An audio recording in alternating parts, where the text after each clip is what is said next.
With that, Sam Simmons. Oh. Thank you, Tina, and thank you to all of you for that warm welcome. It feels so special to be standing here on this Sunday, as opposed to any other Sunday. I know there are a few new people in. Can we see that little show of hands? If you're new, it's really helpful to know that every single month there's a theme, and this month the theme is Attitude of Gratitude. So I'm the last speaker of the month. We've had 4 weeks of talking about, thinking about, and focusing on gratitude in this space. But of course, it's not just here, out in the world. It's been Thanksgiving, it's Thanksgiving weekend. So as well as our community, our wider community, our cities, our state, our nation, and around the world, people are taking time to be mindful, to be thankful. And that's what we're going to be doing today. We are going to be tapping into that energy. There's that phrase, energy goes where your attention flows. And think about that for a second. Think about what it's like with everybody focusing on what they're thankful for. And let's begin with that for just for a moment. Let's take a deep breath. Close our eyes and feel in your body and consider something that you are thankful for right now, in this moment.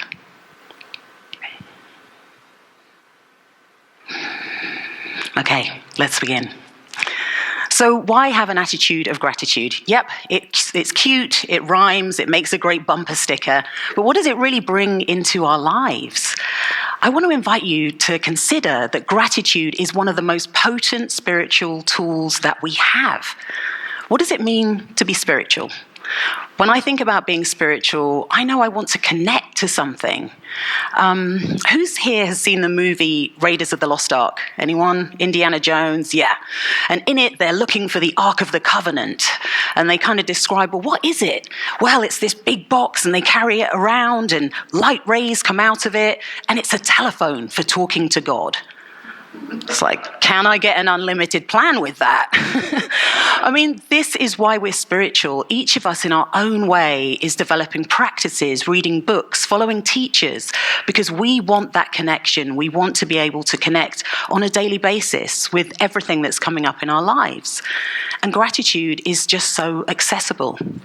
Who here has a meditation practice? Let's have a little show of hands. Okay. Keep your hand up if, when you tell other people you meditate, they say, I can't, oh, my mind's just too busy.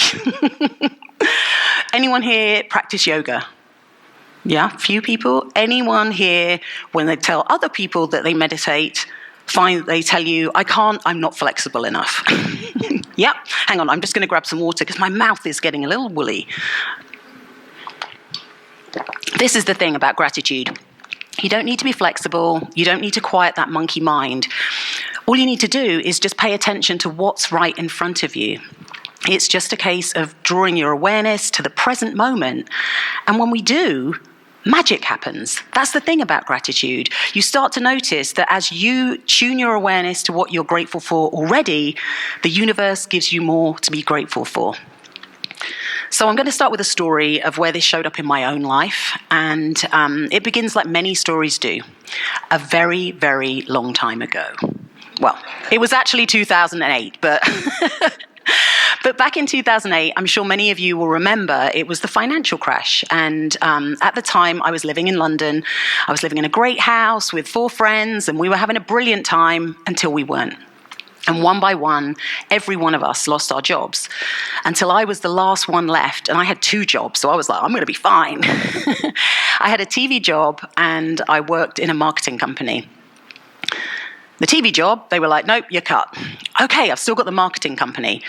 The marketing company, the boss just disappeared. Like he just couldn't handle the pressure. And so suddenly, I also didn't have a job.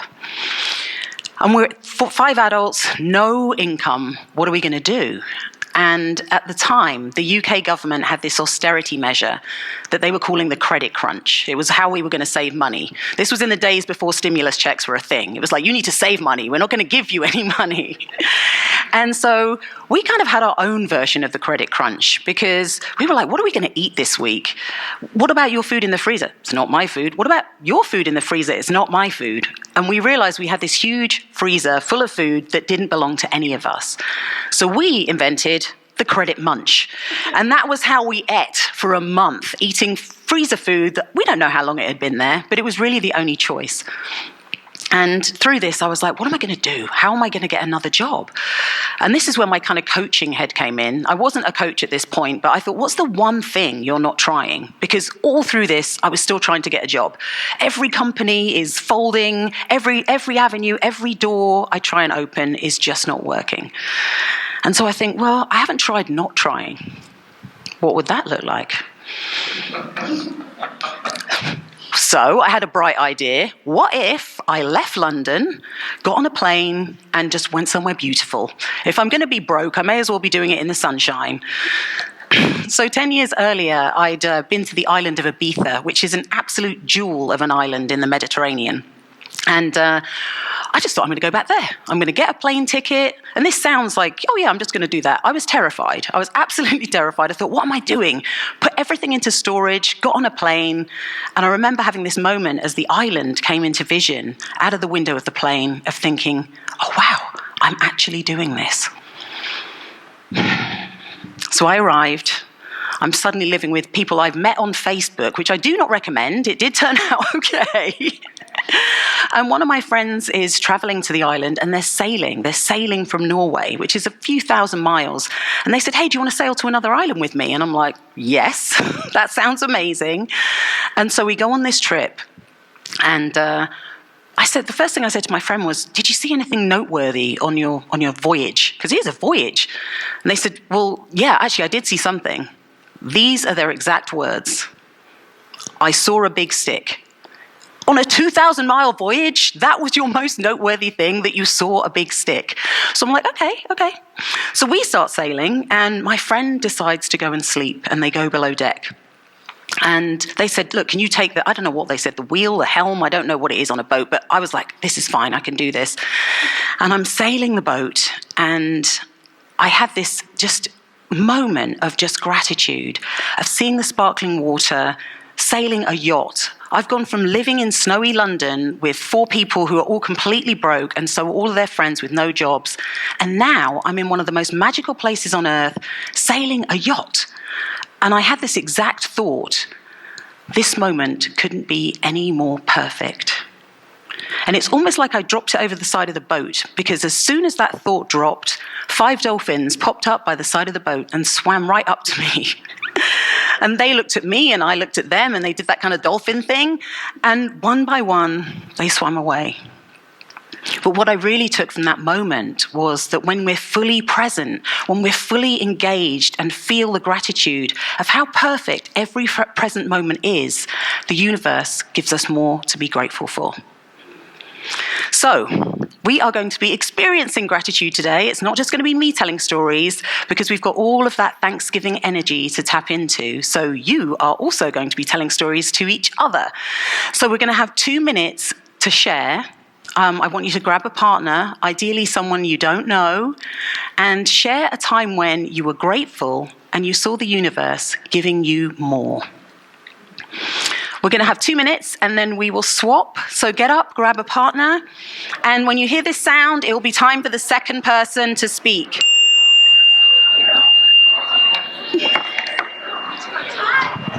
Words to a close. Wow. Feels like the energy in the room has changed somewhat since when we first started. You can feel it. It's juicy. So I would love to hear from you, and I'm sure everyone else in the room would love to hear if you've got a story of your own, or maybe your partner's story that you heard that you'd love to share with us here in this space. Anyone would like to share? So this was right after the World Trade Center disaster. I lost my job, and my mate didn't have a job either. So one day we were just trying to figure out, how are we going to eat today? So instead of panicking, I thought, well, let me go up to Lake Harriet to the Peace Garden, because I always find peace and solitude there. And I was sitting there thinking, well, I'm grateful for this sunshine. It's warm. It's the summertime. And I wasn't worried about it. I said the universe and God will provide. Shortly after, there was this older couple came, sat down next to me, and started up a conversation. And when it was over, they're like, "You're just wonderful. Can we give you a gift?" I'm like, no, that's not necessary. Like, they handed me some cash. So we had dinner that night. Wow. Just by having that vibration, that attitude of gratitude. I think it should be vibration of gratitude, because that's what's magnetizing it to you. There was last summer when we had that big deluge of rainfall, I was down by the 9 Mile Creek in Bloomington, and just right by there's a rapids area, just feeling the energy of all this rapids coming my way. And I was just realizing there's an abundance of water. There's just so much abundance. In that exact moment, I had a phone call from a former client of mine that I haven't talked to in 2 years, wanting to do a project out of the blue. So, and of course, that led to all kinds of abundance. But I just found that just so interesting to be in that energy of gratitude and abundance, and boom, whammo, there it was. And the odds of that are freakish. So. Thank you. Yeah, it reminds me of the Eckhart Tolle quote, "Acknowledging the good that you already have in your life is the foundation for all abundance." We're set up in a world to make us want more, whether it's social media or billboards. It's like, look over here, you'll be happy when you have this. So having an attitude of gratitude is about focusing on what we have right now. And suddenly we don't want for anything anymore, because it's just revealing itself to us. So for our next exercise, I'm going to share that gratitude isn't just about acknowledging the good stuff, a bit like Ella's story. Sometimes we can be going through tough times, but they are for our growth, not to test us or to challenge us, but to help us grow. I always think of the way that we come into the world as a metaphor for how we should live life. Like, think about childbirth. It is not easy. It is painful. It's frightening. And there are these waves of painful contractions. But if only that little baby could trust, like, hey, you're heading towards a miracle. Don't fight it. Go with it. Go with the flow. So this story, I'm going to begin, this is back when I was in university. So as Tina said, I grew up in the UK. I went to university in Bristol, which is in the west of England, and I studied fine art. While I was there, I had what I thought was the greatest job, because as students, you study all day. We had a job where we could work at night, and we worked from 10 p.m. till 2 in the morning. Now, I know that sounds tough, but we didn't have to work till 2 in the morning. They let us go most of the time at 10 p.m. every single night. So we would just hang out, work. It was a really easy job. It was in the days of TV spots. Hang on, sorry, my mouth is getting very dry today.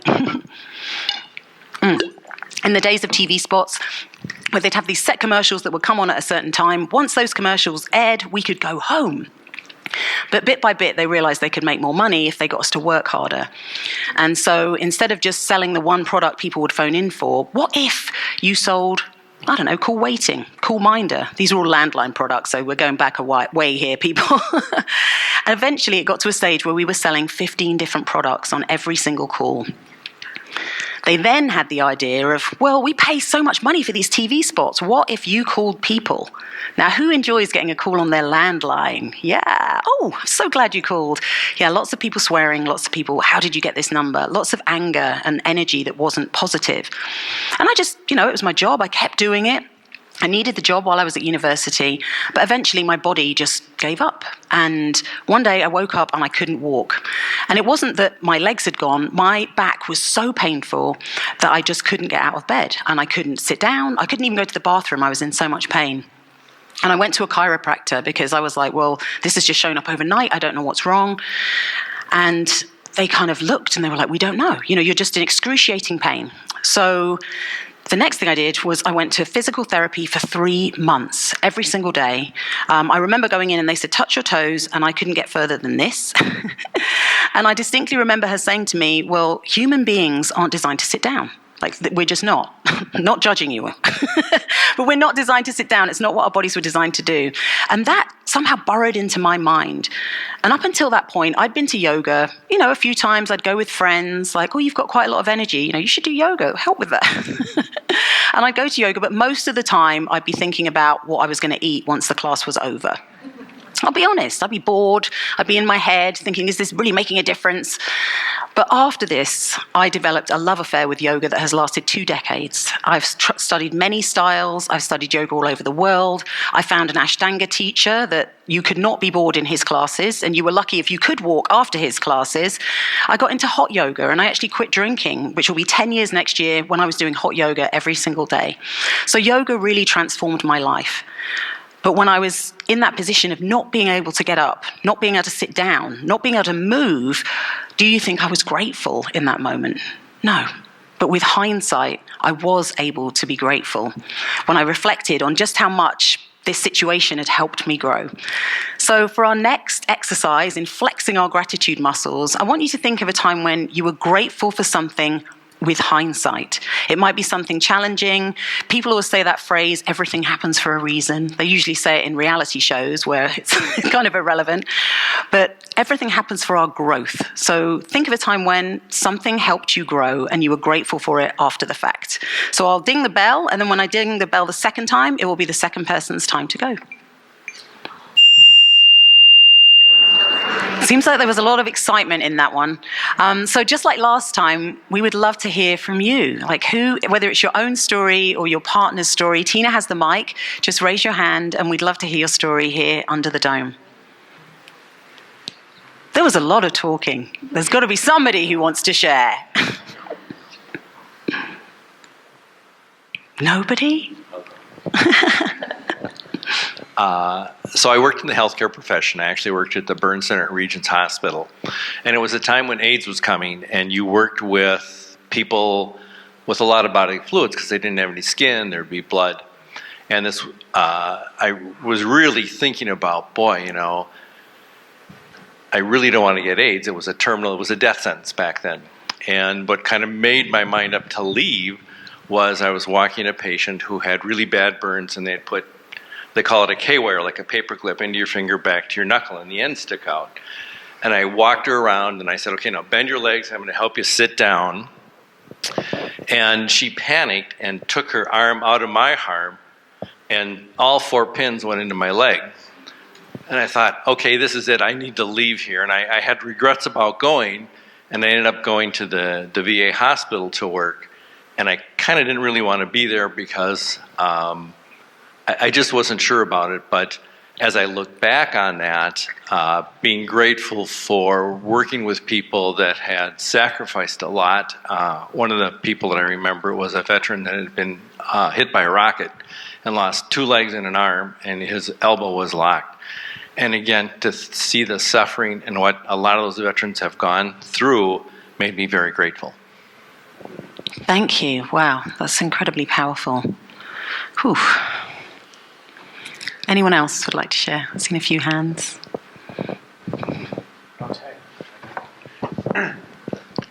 Nice.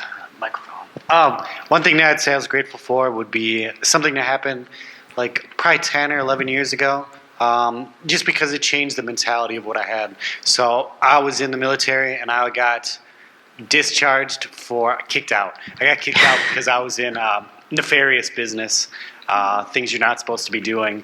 But the pain about it was that I got like 5 or 6 friends also kicked out, so it's kind of like a ring of troublemakers.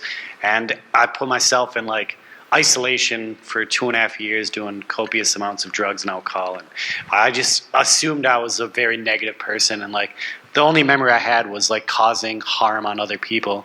And ever since then, I kind of branched off and like trying to, instead of planting seeds of negativity, I try to change the atmosphere, and people that I meet, like whatever positive things or new ideas or new philosophies or different mentalities that I feel could cause spiritual growth or even just a different thought pattern. You know, sometimes people get stuck on a railroad track that only goes one way, and showing them that you can kind of pull the lever and it can go to a new avenue. So it changed from being a person that was kind of causing chaos and destroying people's lives to someone that wants to plant seeds and build new information and new ideas and help people grow.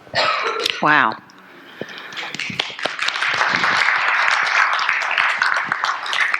Okay, this might sound trite, but basically 25 years ago, I discovered this place, and I was in kind of a low ebb in my life, and I found this place because this was on the bus route that I used to take, and I stopped in, and it's led me down to all different kinds of paths, but they've all been very rewarding. So that's, one of the things I'm grateful for is, finding this dome. So. Thank you. Thank you.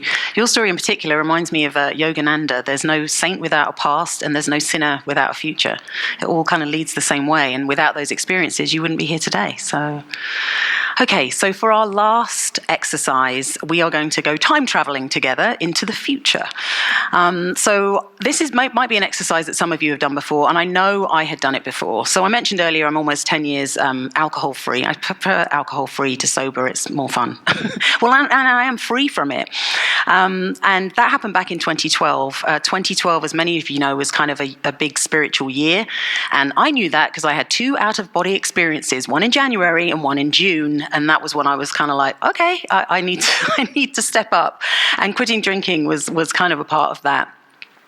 But I also realized I had an intense job. I was a live TV host, and that is a job where you have to be on 100%. Like, you can't be kind of, it's not like being behind a desk. And so when I would finish work, I'd go to the pub, and that was how I would unwind. And it was like, well, how am I going to unwind when I don't, what if I don't drink? So I recognized that meditation, which I'd done for a bit, was going to be the thing that I needed to do every single day. And I did that. I would cycle to Bethnal Green Buddhist Center every single lunchtime. And I went for a year, religiously, no pun intended, and it's funny, isn't it? When things work, sometimes we forget that that's the thing that's working, and we just let it slide. And bit by bit, I let it slide. And I wasn't cycling there every lunchtime. I was cycling around the park weeping, literally weeping, just thinking my life I just had all of this pain that I'd suppressed and hidden and squashed down was suddenly just raw. And without meditation, I didn't have anything to manage that. And so I didn't know what I was going to do, and it was Easter time, and I just happened to see, as often the universe shows us things in strange places. Normally for me it's billboards or magazines. I'll see something and just think, oh, that.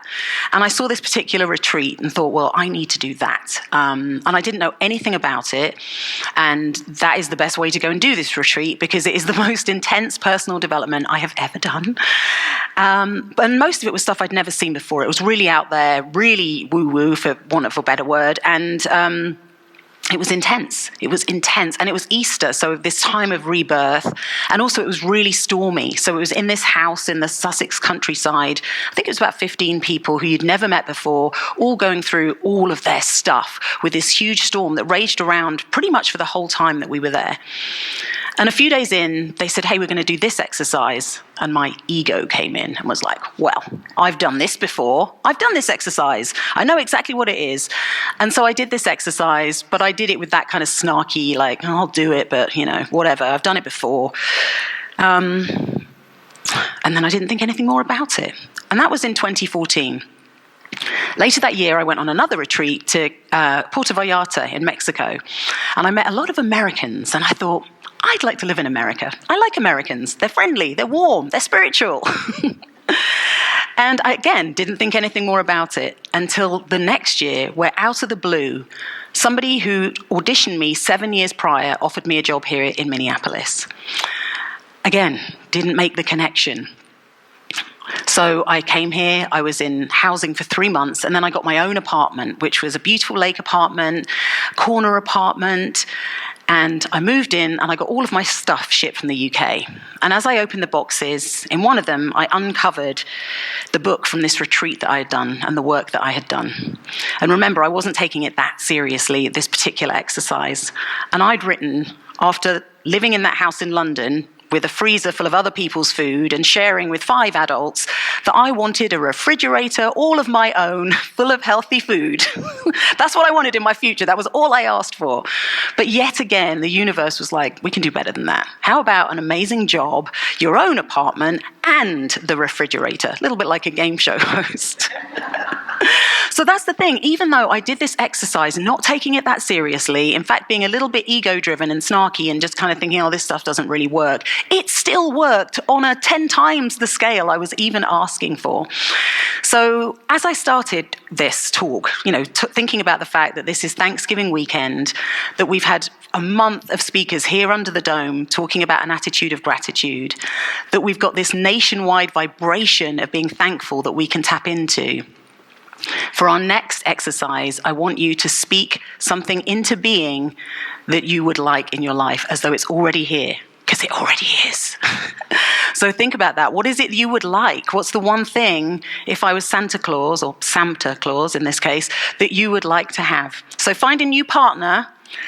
And remember, you speak as though it's already here. I am grateful for. Not I would like. It has to be as though it's already here. So find a new partner, 2 minutes, and then we will swap. And don't think too hard about it. Remember, the refrigerator. It could be something simple.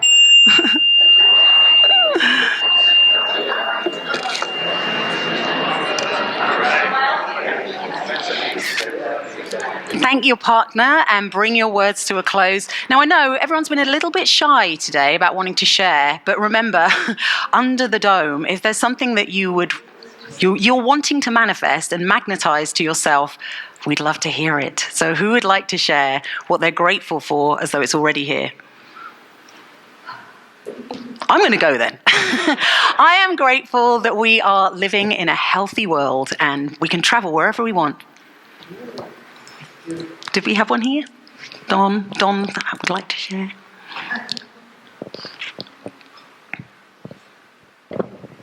Like you said, the power of being under the dome. So how can one not put that out to the universe or to God, whatever? To use my psychic gifts combined with these beautiful spiritual principles that we all believe in, and to bring that into the business world so that it can be a more hopeful, helpful, loving space. Can you say it like an I am, though? I am grateful that I am grateful to be bringing yes my spiritual psychic gifts to the business world to make it a better, more loving space, real love in the workplace. Thank you. So this is the thing about gratitude. It is this really easy, accessible tool, whether we journal, whether we have a gratitude rock and you turn it over in your pocket and think of something you're grateful for, whether you go out into nature and you just deepen your awareness to what's already there. That's all it is you're just being in the present moment, noticing what's here and being grateful for it. And somehow that creates magic. It's not just about manifesting, it's also a form of worship, of actually acknowledging that every single moment and every single thing in every single moment is exactly as it should be. So I want to invite you to consider taking this attitude of gratitude further, whatever that looks like for you. I hear a lot of things out in the world, and one thing I hear in this community is people saying, well, I can't talk to people about this stuff, not out there. Why not? What's stopping us? Why not get someone a gratitude journal that you wouldn't do normally? Or just invite them to try it for a week and see what happens in their own life. The other thing I hear is that it's a crazy world. Imagine if the stories that we heard in here were the stories that we saw on the news. We'd have a world that would be crazy good. So let's just keep spreading and sharing this attitude of gratitude until it becomes infectious. This is something we want in the world and we want to spread. Thank you so much for listening. It's been an absolute pleasure. And until next time. Yeah, find your left hand, put that on your heart, put your right hand on the shoulder of the person next to you. Okay, and let's just close our eyes for a moment. No giggling. Just let out a deep breath.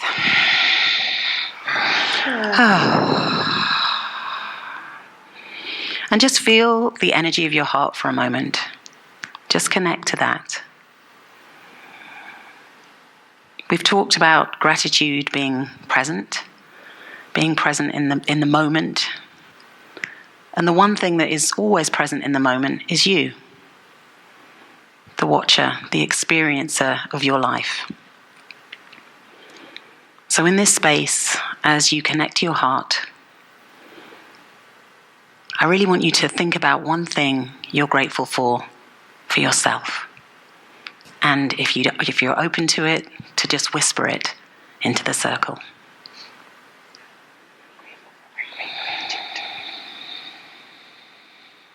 Thank you.